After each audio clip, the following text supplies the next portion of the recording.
I wake up at 5:30 in the morning with a looming sense of despair. The screeching sound of the alarm bell only echoed by the screams of my inner voice. I hate my job. Oh, I hate it with a burning passion. I sit up and ponder the meaning of life, desperately seeking an answer to my present suffering. But the query was met only with the silence of my soul. That's okay, I thought, as I had long stopped expecting meaningful answers from such meaningless questions. I entered the bathroom to access modern plumbing. As I lower my pants in front of the toilet, allow me to introduce myself. My name is Louis. I'm a 25-year-old corporate consultant, and I hate my life. I work for one of the largest global professional services conglomerate, and I specialize in enterprise digital system transformation, more specifically performing functional roles in data migration streams of system implementation projects. If none of that means anything to you, just know that there is a reason why so few people understand what consultants really do. Consulting is mostly bullshit, and a consultant's skill at bullshitting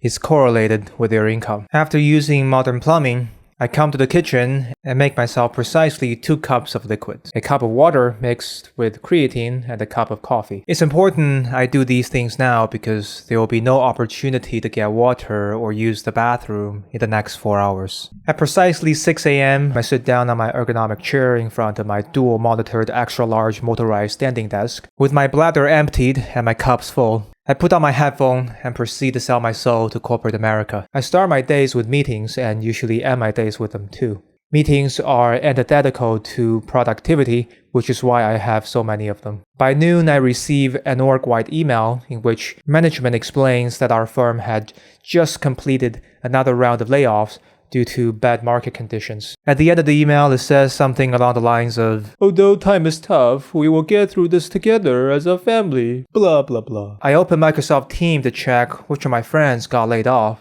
and discover that a few of them are no longer with the firm. I take out my personal phone and start messaging them on WhatsApp to ask how they're doing.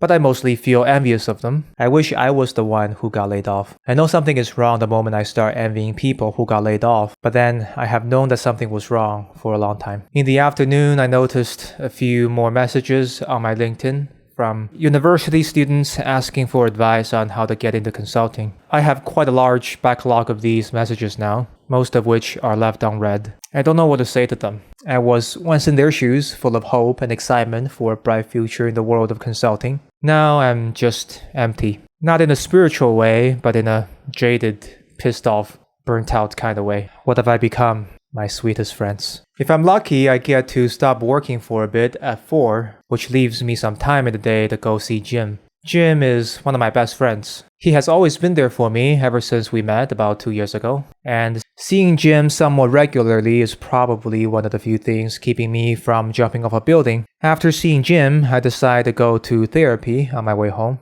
By therapy, I mean calling a friend and getting roasted. I'm incredibly lucky to have a few friends who I can call whenever I want. My friend proceeds to tell me that I'm a loser, that my inability to progress in life is my fault, and my being stuck in a meaningless profession is a consequence of my lack of skill and courage. He added that I'm worthless and contribute nothing to society, and that I should consider jumping off a building. So for the remainder of the phone call, we discussed the logistics of jumping off buildings, such as which rooftop can be most easily accessed in the city, and what time of day presents the best opportunity for implementation. The phone call was very cathartic. Before I got home, I bump into a homeless man on the street and feel an instant connection. I feel tremendous respect towards this man for being able to live with a clean conscience, having contributed nothing to the bullshit job-generating machine of corporate America. I also feel envious about how nice his day must have been, sitting peacefully on the sidewalk. The homeless man senses the depth of my despair and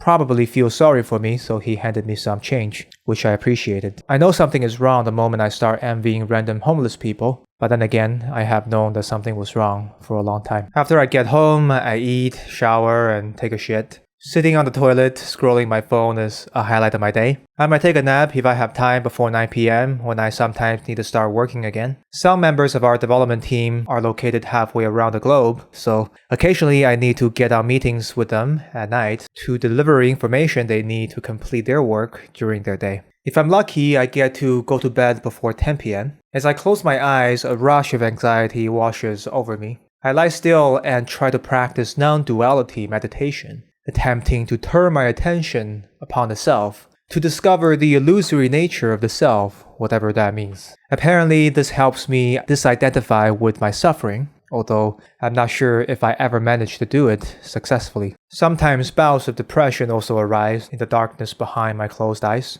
When this happens, I like to perform negative visualization, where I visualize people in more precarious circumstances than myself, such as people from most of human history who did not have access to modern plumbing, or people living in war zones or totalitarian countries who will consider their deepest wish realized just to sleep in a warm bed without worrying about the ceilings collapsing on them or looking for food the next day. This negative visualization exercise came from Stoic philosophy, by the way. It's quite good and I do recommend people trying it. It helps me feel more gratitude towards where I am. It also makes me feel like a spoiled brat, which I probably am. After all, I have access to modern plumbing and a warm bed and a fridge full of food. And I have a job that at least looks good on paper and makes my Chinese parents somewhat happy, which is probably the most impressive thing I have ever managed to do. And with that thought, I drift off to sleep. Before I leave you, I was advised to read the following passage in case my company finds this video and decides to sue me. Please note that this is work of fiction.